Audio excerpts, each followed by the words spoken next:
Adventure, activity, wonder, danger, horror, pain, suffering, agony, death, disease, death, angel food cake. Ow!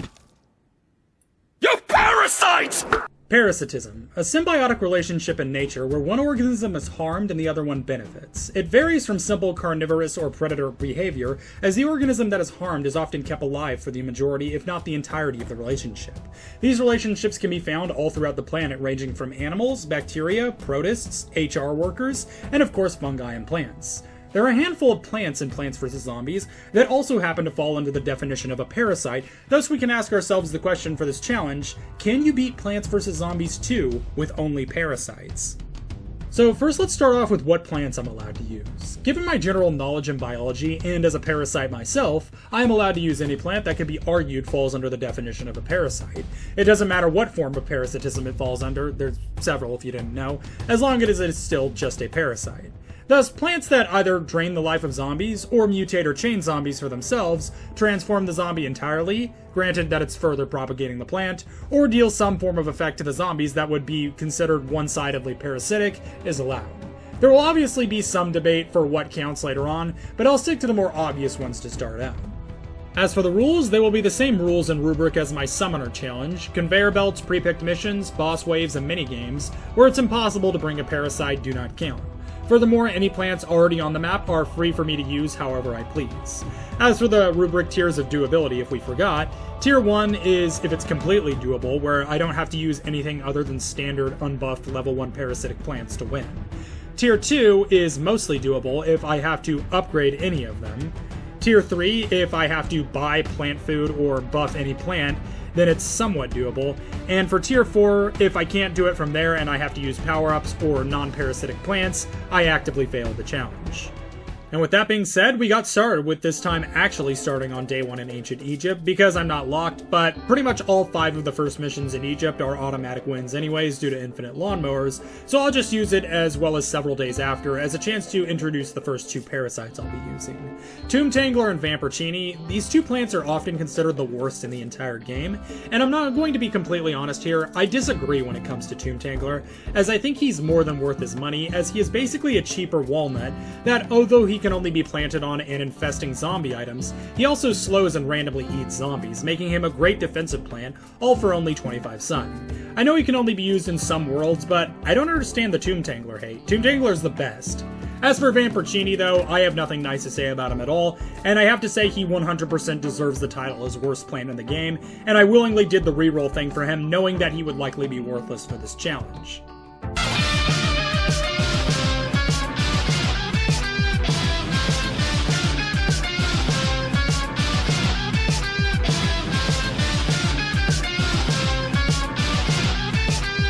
As for what he is a defensive plant that costs 100 sun and takes several seconds to even activate, spending that time lifestealing around him.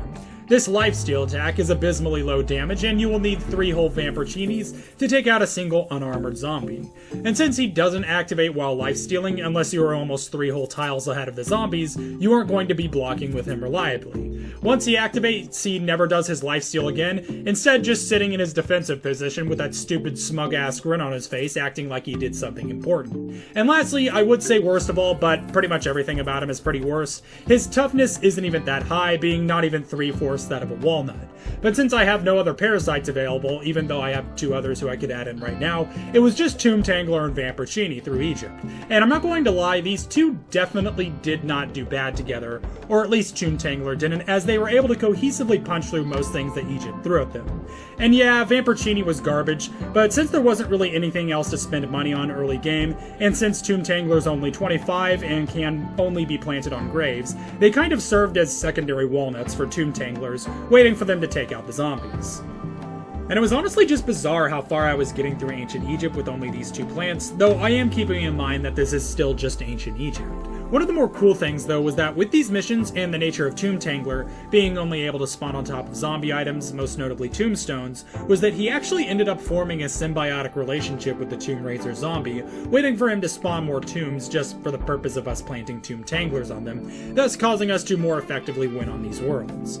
Furthermore, Tomb Tangler is also a bit of a sniper, as when plant-fooded, he will randomly consume average 2 zombies in the attack, but this isn't as random as you think it is, as there were numerous points points where he directly attacked the zombies that were furthest down on the lane, oftentimes saving the entire day due to his quick attacking. Once again, I don't know why people hate Tomb Tanglers so much. And before I knew it, we were already a majority of the way through ancient Egypt, and not only was I literally just using Tomb Tangler and Vampircini, but didn't even feel the need to mention individual days yet, because we were just able to inch out wins the first try on every single one. This was until day 18, which we unfortunately were not able to do with Tomb Tangler and Vampircini alone, as it's a plan your defense mission. Now, I do believe that Vampircini and Tomb Tangler could have taken this if it was just in regards to the zombie horde, but since there's no Tomb Raiser zombies, and you can't plant Tomb Tanglers before the round starts, I just don't see the math working in our favor here. And I tried this out a few times, but eventually decided we needed to bring in the third member of our team, Sporeshroom, who is not a great plant by any means, but is more than a competent enough of a shooter, and the fact that it parasitizes any zombie it finishes off by transforming them into a copy of itself.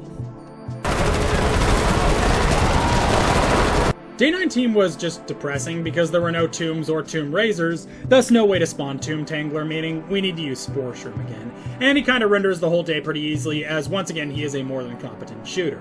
Day 20, protect endangered plants, we once again have to use Sporeshroom because Tomb Tangler can't deal with all the torch zombies at once, and Vampircini can't deal with any of them at all.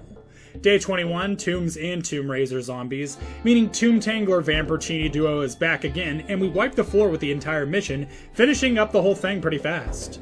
Day 22, with Tomb Raisers and Tombs already on the field, we were once again able to beat the mission with only Tomb Tangler and Vampircini. Dude, I swear, this plan is not as bad as people are saying it is.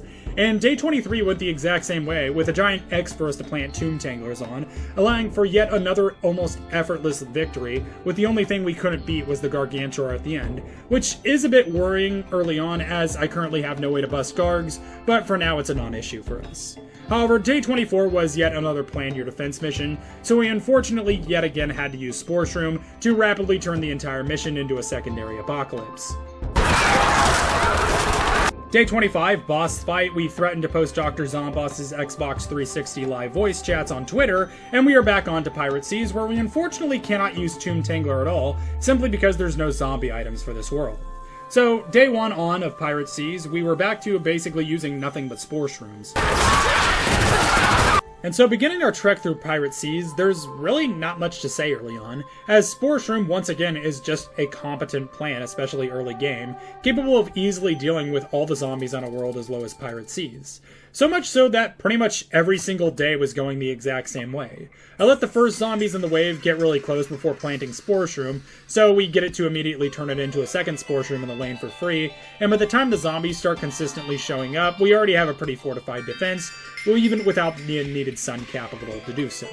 Day 7 introduced the barrel roller zombie, which, if they get deep enough, they can be a problem, as when they blow up, they send imps into the 2 adjacent lanes. But don't forget the fact that Sporeshroom shoots its shots overhead, meaning there's absolutely no defense that the barrel itself provides for the barrel roller zombie, and thus they get pretty quickly sniped. Get shot! There's a sniper around this corner. Day 8 was a boss wave conveyor belt, so here's your first fun fact of this series. Sporeshroom has over 100 Gooner games on Steam.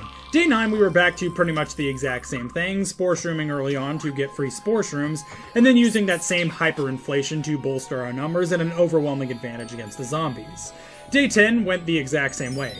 Also, to clarify, me using Sporeshroom this early on, if you didn't watch my Summoners series, you can get Sporeshroom early on just by rent-rolling its seeds enough times, so therefore it's fair game.